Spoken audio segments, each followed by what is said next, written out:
अशोक जैन कोटा का रहने वाला हूं मैं, और मैं शुरू से ही प्रेशर स्टोन बिज़नेस को डील करता हूं। मुझे 30 साल हो गए इस बिज़नेस को करते हुए, और अभी रिसेंटली मशीनों के युग के अंदर जो है 5-6 साल पहले मैंने एक्सकेवेटर यूज़ करना शुरू किया था। और जब मेरे को पता चला कि लियोंग कंपनी ने नया एक्सकेवेटर लॉन्च किया है, तो मैंने फर्स्ट मशीन राजस्थान में उतारी। इस मशीन से मेरे को अच्छा इकोनॉमिक मिला। मैं एक ऑपरेटर हूँ, मेरा नाम शोभा राम है।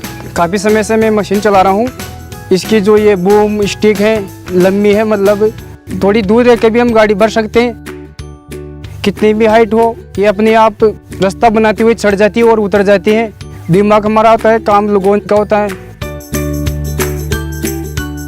ब्रेकर के अंदर 12 और बकेट के अंदर मेरे को 13.5 का एवरेज मेरा डीजल का आया, जो काफ़ी प्रॉफिटेबल रहा पहले वाले एक्सकेवेटर से। और आज तक अभी तक जब मैं मशीन चला रहा हूँ, मेरी मशीन को 4000 घंटे हो गए, मेरी मशीन में किसी तरह की कोई प्रॉब्लम नहीं आई, और कंटिन्यू मेरा मशीन बराबर चल रही है।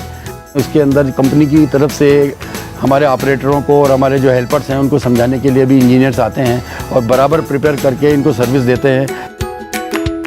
मशीनें तो हमने बहुत देखी, लेकिन सवाल मशीन हो तो लोगों की जैसी